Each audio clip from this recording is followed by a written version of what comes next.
Hello, welcome to Principles of School Counseling, your first module. In today's module, we're going to be discussing the basics of school counseling and what you can expect from this course. If you have any questions, please make sure you reach out to your professor so that way you can get those questions answered as soon as possible. So when you're developing a comprehensive school safety program and mental health program, you're wanting to look at the most integrative, holistic approach. As this slide suggests, when developing a comprehensive school safety and mental health program using an integrative approach, we promote the student's ability to continuously learn, provide for professional collaboration, support leadership, and a long-term program utilizing evidence-based programs that are efficient and effective. So with that being said, whatever programs you're choosing, you're going to want to make sure that they are evidence-based programs. A lot of the school systems do use solution-focused because it is short-term. It doesn't allow the student to miss too much class. And at the same time, it is holistic in the sense that it looks at every aspect of a student. So some of your students may be struggling with some fear. And so you might be struggling with some fear entering into a school counseling profession. However, nothing in life is to be feared. Once we understand things, that fear of lack of understanding, or fear from the lack of understanding rather, it tends to dissipate. And so now that we have greater understanding, we have less fear. Same thing goes for our students. The more that we provide understanding and some sort of answer to the question of why, other than the adage from most adults of because I said so, but actually providing them some sort of information will lower their level of fears and lower their level of stress, which in turn raises their academic achievement. So there are two models that you need to know: the Eska Model and the Texas Model. Now, because you're in the Texas school system, you're going to be utilizing the Texas Model, and we're going to be going over that. But it's also good to understand the Eska Model because the Texas Model was actually developed based off of what Eska states that school counselors should be providing. So let's look at these models. This first slide shows counselors' responsibilities. Now on the Eska Model, Section 1 is to define what a counselor is. Texas Model, Section 1 is the responsibilities of a school counselor and other staff in comprehensive school counseling programs. The Texas Model also mentions Section 5 here being a program curriculum-based model. So the commonalities is that Section 1 of the Eska Model and Section 1 of the Texas Model both describe the responsibilities of professional school counselors, including ethical, professional, and competencies. Section 1 of the Eska Model and Section 5 of the Texas Model also cover student competencies to be covered by a comprehensive counseling program. So these are the things that should be covered with your counseling program. It is not sitting in the office eating bonbons like many think, but actually meeting student needs. Both the content and categories of the Texas Model and Eska mindsets behaviors cover Senate Bill 11 and House Bill 18, which is a requirement for all school counselors to meet the standards within those two bills.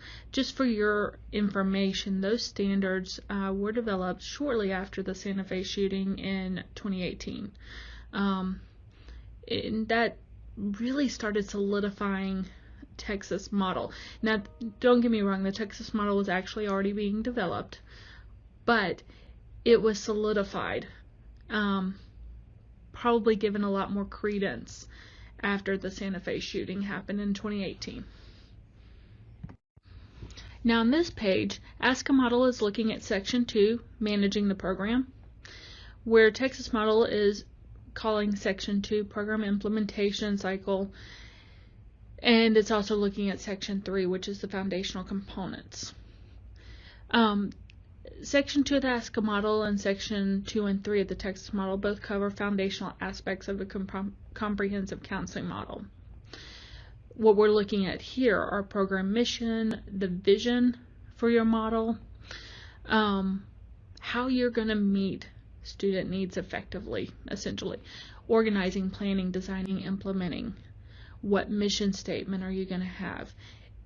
Are you using the district mission statement? Are you using your campus mission statement? Do you have your own counseling mission statement?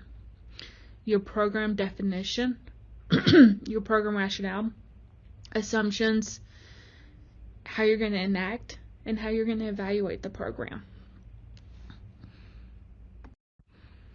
On this slide, we're looking at how the Eska model has section 3 is the delivery, whereas the Texas model, section 4 is 4 service delivery components. So let's look at the 4 services. You have your guidance curriculum, you have your responsive services, those are going to be more like your crisis. You have your individual planning, your system support, the non-counseling duties, and the program balance. And so both models address indirect student services, which includes consultation, collaboration, and referrals. Both models want you to have a balance of 80% direct student contact and 20% indirect. So when you're looking at your counseling position or you're applying for counseling positions, that's kind of the thing you want to keep in mind. How much am I going to be allowed to work directly with my students versus how much am I going to be allowed or required, depending on your term, to do non-counseling type duties.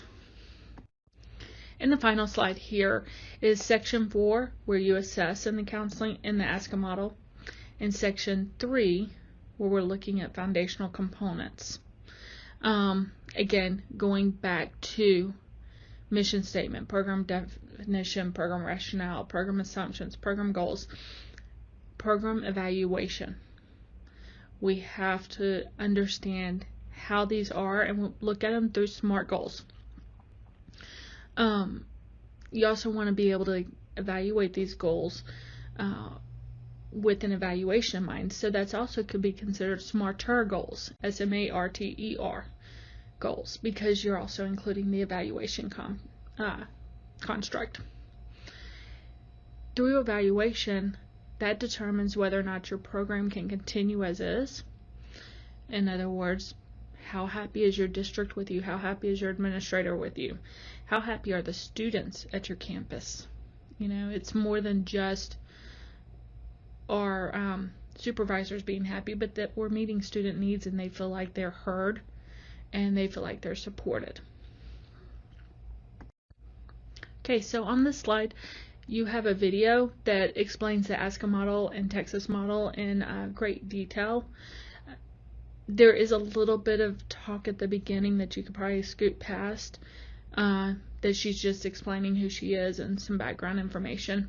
However, I do think that may also be beneficial for you to know so that you know you're hearing from a reliable source. On this slide, we have some important links. These links link to standards that we legally have to abide by. So you have the Texas model standards. That's your pretty much your code.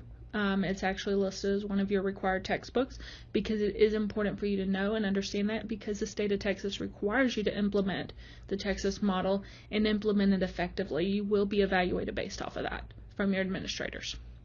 You have the Eska standards, and then you have the Eska model and Texas model side-by-side comparison. Now, Eska is a national board. It is something that you could join if you'd like to.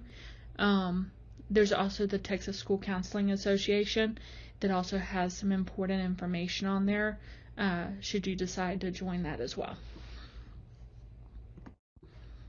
Okay, so we have to understand the why. Why are we doing this? Why do we have school counselors in the school system? Well, if the last few years of school shootings and the crises that our students are experiencing on a day-to-day basis hasn't provided you with the why on that, I'd say look at that. Our students are in need of help. I would say probably 40 to 50% of my clientele in my private practice was actually students struggling with anxiety and depression. They have a lot on them. Not to mention, they're dealing with bullying on a whole different level. You have social media attacks. You have Snapchat, where people can send really hateful information, and it disappears. And so unless somebody happens to take a picture of it, the student has no proof. But they have that long-lasting effect. So when we're educating the mind, that's great. But if we're not educating the heart as well, who's going to learn? Think about in your situation in your life, anytime that you were asked to learn something and you had personal stuff going on at the same time, maybe not bullying, maybe not work-related issues, but you had personal stuff going on. Chances are, if you think back to that, you didn't learn as well as you could have.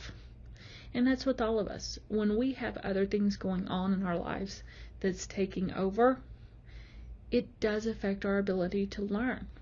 So we have to understand the same thing is true with our students, no matter if you're talking about a pre-K student all the way up to college level. So here we have to have an essential understanding.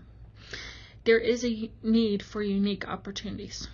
There is a need to evaluate for suicidal ideation and self-harm. There are a lot of our students, especially at the junior high age, that are experiencing suicidal ideation and they're self-harming. Some of the self-harm is not for suicidal purposes. Some of the self-harm is, I'm looking for attention, I'm looking to be a part of the group. Can be any number of things. However, we still have to assess for it because it is an epidemic and it's just growing. As I said earlier, students that are struggling with anxiety and depression type issues is growing. And students who struggle from anxiety and depression type issues typically act out through self-harm and or suicidal ideation. There are violence issues in schools. Just this morning, November 14th, 2022, I read about a University of Virginia shooting that occurred. And so there's violence at all levels, unfortunately. Think about Uvalde that just happened. We need to focus on academic achievement. Our students are not going to be able to get out of where they are currently if they don't achieve academically. They can't achieve academically unless we're meeting the other needs as well. And we have to have a need for student diversity and understanding diversity and what that brings. The benefits for comprehensive school safety and mental health program is it promotes prevention and early intervention in some of these need areas. It supports learning and academic achievement. It promotes resilience and social emotional growth. And it develops a teacher knowledge, skills, and well-being. So this is not just we're working with students. This is also where you're going to be training some of your teachers so that they can better help their students. Here are our barriers. Time and resources, always a number one barrier. Incentives and funding. Why do we want to fund this? Why do we need this program? Well, I've given you some examples already that you could easily use today if you wanted to. Professional development. Can our teachers actually understand and learn how it is to meet a student at their need and their level so that way they can achieve academically in that classroom? We have a lot of fatigue. We have a lot of burnout. And that is a major barrier. School leadership. If school leadership is not on board, you're going to run into a barrier. Your administrator can make a decision to choose something that's positive for their campus.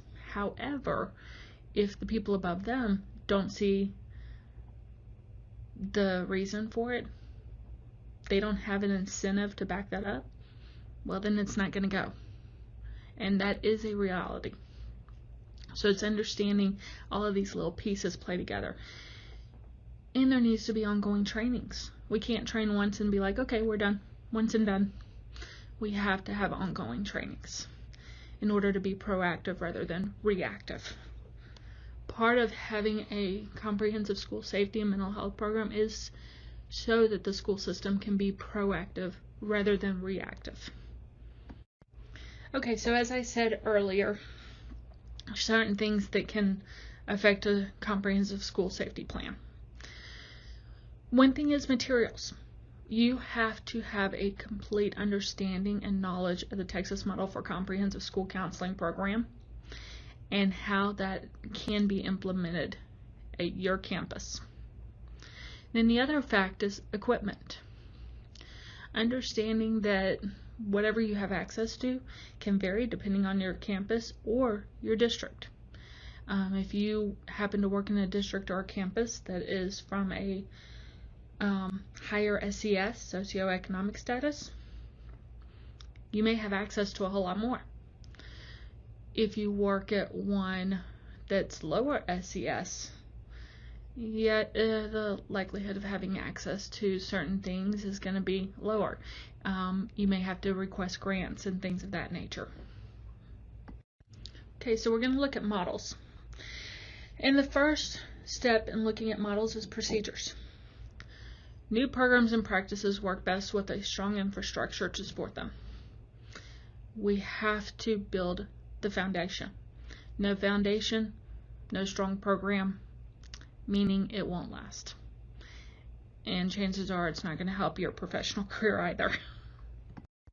So let's look at the infrastructure.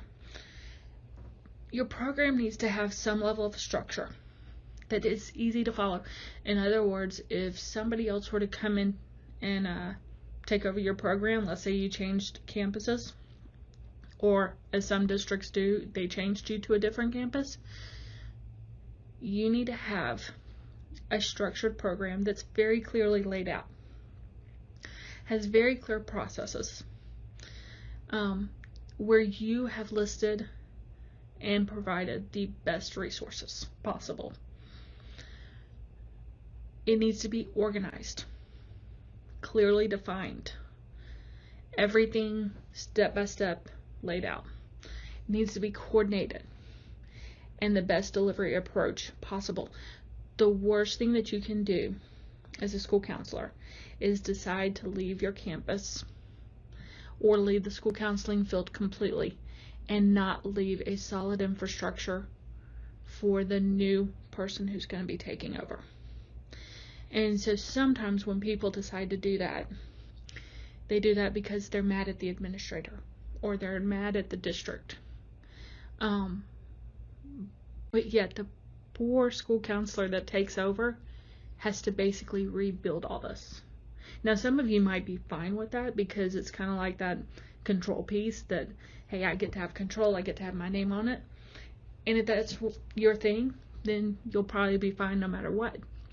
But just in case, it's always good to leave something behind so that way whoever comes in behind you, should that ever be a case for you, they have a strong infrastructure already in place. Okay, so we're fixing to look at 8 frameworks for a safe and successful school. These are 8 best practices. You don't have to choose all of them. You may choose a conglomerate. You may be very eclectic, kind of like how you approach counseling in general. Very eclectic, and that's okay. But we're going to look at each one just so we have a very good understanding. Okay, so framework number 1 is integrate through collaboration. You're not going to get anywhere in any profession without collaboration. As it's been said, there's no I in team. We have to work together for a team. It takes more. I could come up with a ton of little sayings, but the one that just popped into my mind was, it takes a village to raise a child. And if you look at a lot of our students that are in the school system right now, it's taken a village. You know, not all of our students have parents. The school I was at, my students were the parents. Basically, they got their brothers and sisters up for school. They were doing good to get school on time. And many of our students were on free and reduced lunch. And so we have to understand through collaboration we have professional development. We want to encourage professional learning. We want to have diverse representation in our teams. And we want resource mapping to identify resources. So if you're working in HISD, for example, Houston Independent School District, you want to know the resources that are around your campus, because your parents are probably not going to drive further than 5-10 minutes tops to get their kid to the correct counseling office. The second framework is implement a multi-tiered system of supports, MTSS. Now that's what the state of Texas does. And so it's promoting prevention and wellness. It's a universal screening. It's a continuum of evidence-based practices. It's ongoing practice monitoring and database decision making. So as you're studying your data at your campus, you know, okay, these kids are at risk. These kids are frequent flyers to the office. These kids have an extremely low SES, and they may not graduate because they may need to, drop out of school and go to work. So what do I need to do to provide the support so that way they don't drop out of school and go to work? Or they learn how to balance the two. Okay, framework 3. Improve access to school-based mental health supports. Many of the school districts now are hiring or placing on their staff LPC, LCSW. The district I was in had communities in school. But they're hiring people who can provide that mental health support, has a little bit more training. And so you evaluate based off of data to improve your services. You implement interventions, again based off of data. Promote early intervention and prevention, staff development trainings. So let's say you have a campus where there's a high self-harm rate. Okay, you might provide some staff development trainings on what exactly is self-harm and why do we need to be aware of it and what do we need to be looking for. You want to support faculty with consultations. Sometimes our faculty need our support as well. You're going to be doing risk and threat assessments. You may be part of the risk and threat assessment teams, and you're going to partner with community resources. I enjoy it when I'm working with a student and the school district calls me, or the school itself calls me and says, hey, how can I help here at school? It makes a difference and it provides more stability for that student. Framework 4 is school safety and crisis preparedness. This is probably one of the biggest frameworks that we have to focus on nowadays. It's a school-wide prevention program. See something, say something, for example, is one. Early identification and support, potential school crisis. So you have a student that comes to you and says, hey, miss, or hey, mister, because, they never can remember our names. And they say, so-and-so said that he's so mad at this teacher that he's gonna blah, blah, blah. Okay, well, that's where you would take that information, say thank you very much for sharing that, and then you quietly go pass it on to the administrator and let them take the next steps at that point. You want to use evidence-based models for crisis intervention. Trauma-focused CBT is a good one that a lot of schools and a lot of school counselors tend to like, and it's an easy program to be trained in so that you're effective. And you want to promote return to routine after crisis or long-term recovery. Think about, again, yourself. You've been through a crisis, and now you've got to return to a situation where maybe the crisis happened. How do you make that return effectively? Or do you run? And what do we want to be teaching our students?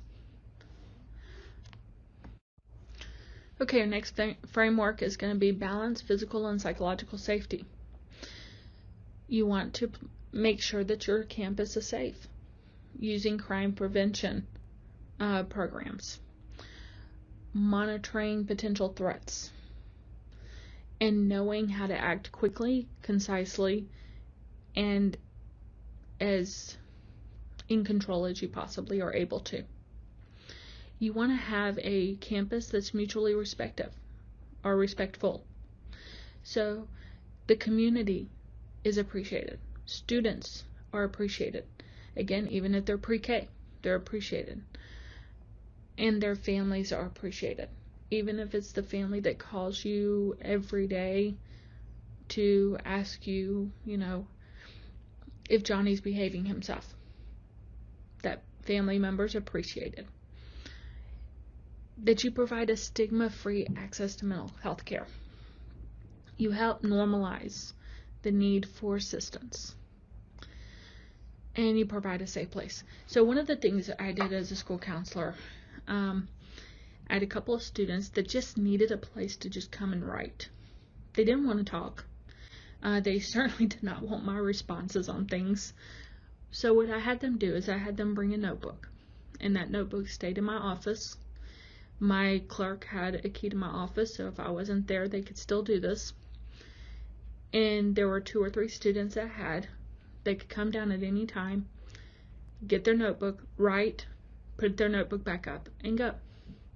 Their teachers were aware of this process, and so the students knew they couldn't do it in the middle of a test, for example. But if they had finished their classwork and they just needed to have a place to decompress, they had access to that. The rule was I did not read that notebook. And to this day, that was over 13 years ago now, to this day, I have not had any knowledge of what's in that notebook. I had one parent that requested to look at it, and the student got wind of it, asked for her notebook, and then proceeded to tear out the pages and put them in the shred box. Because that student did not want their parent knowing what they had written. And I couldn't even begin to tell you. But the interesting thing is usually after they would write, we'd talk for a couple minutes, and they were more at peace. There was less self-harm, less suicidal ideations, and it wasn't a perfect situation all the time, but it improved. So that's creating that safe place. Your next framework is employing positive school discipline. This one can be difficult because some of our schools are kind of old school, if you will. So it's helping the teachers set clear behavioral expectations. If this happens, then this will occur, cause and effect.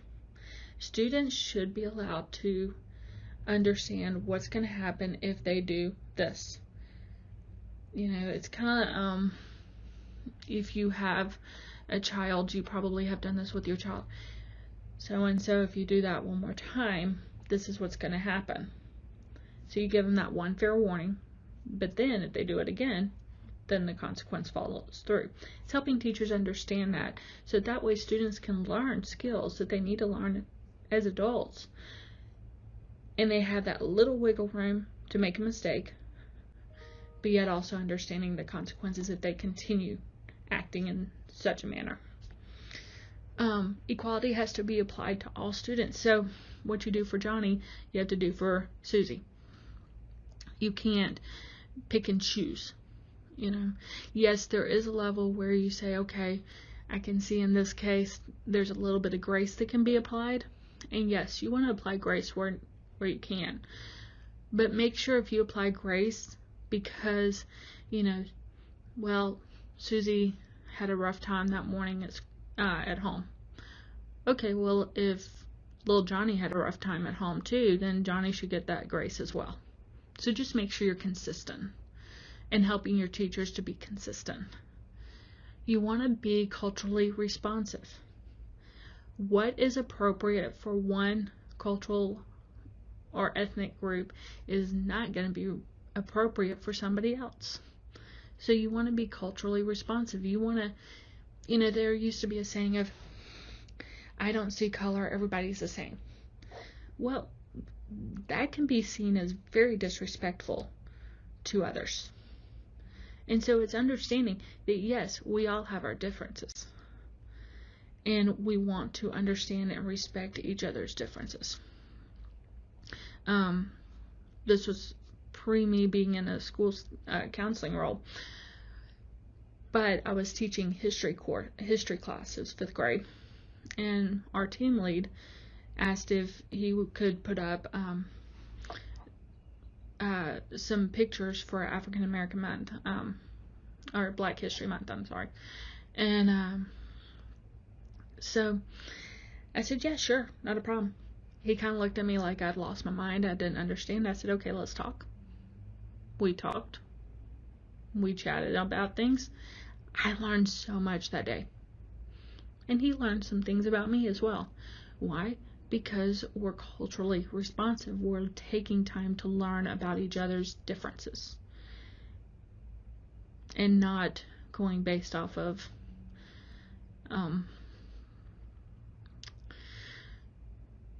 thoughts or ideas or beliefs that are very much so false, myths. And then you want to protect student and staff well-being and make sure that all are being respected. That doesn't mean that we don't step in when need be, but everybody is respected and heard. We're basically like the mediators of the campus, if you will.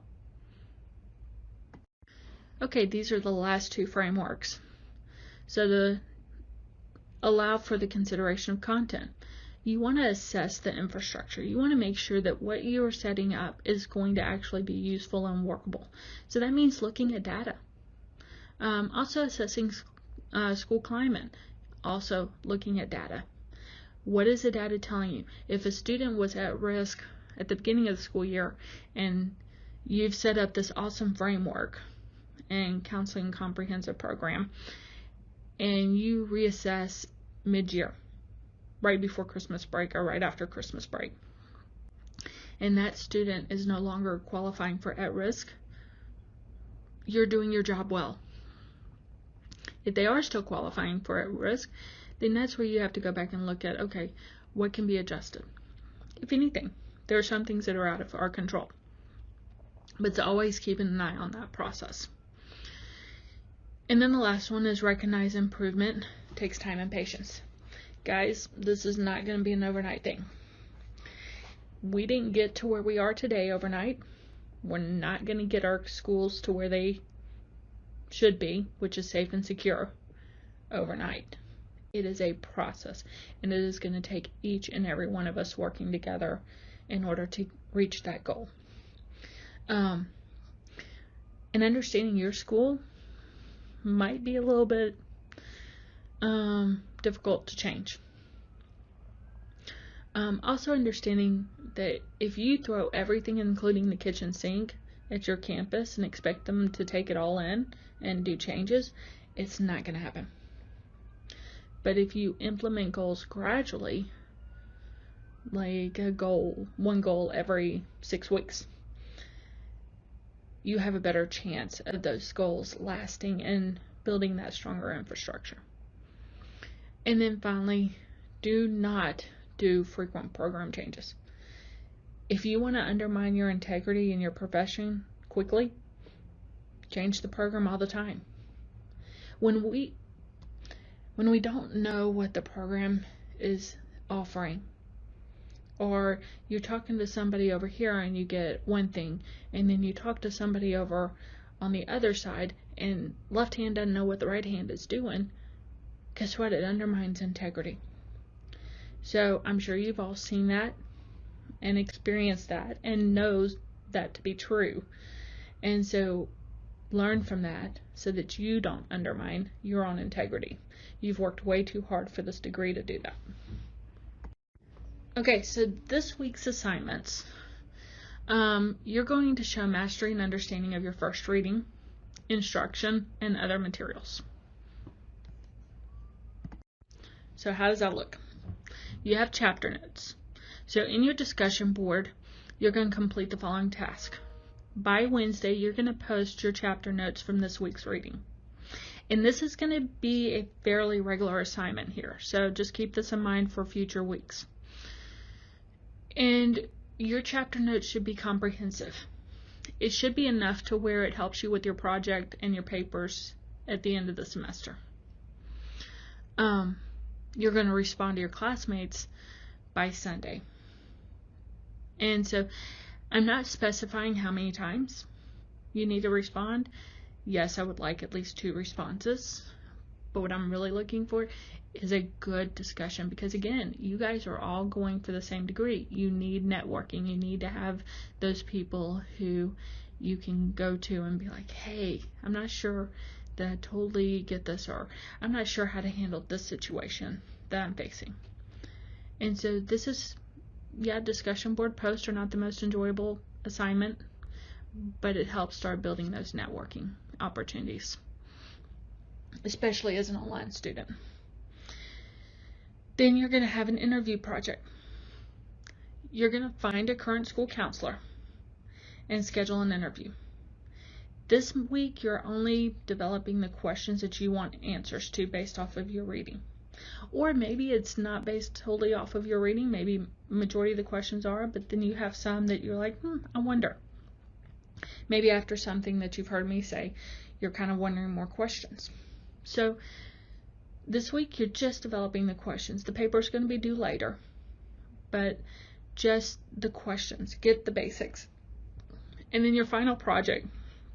This is actually due week 8, but we're going to work on it periodically throughout.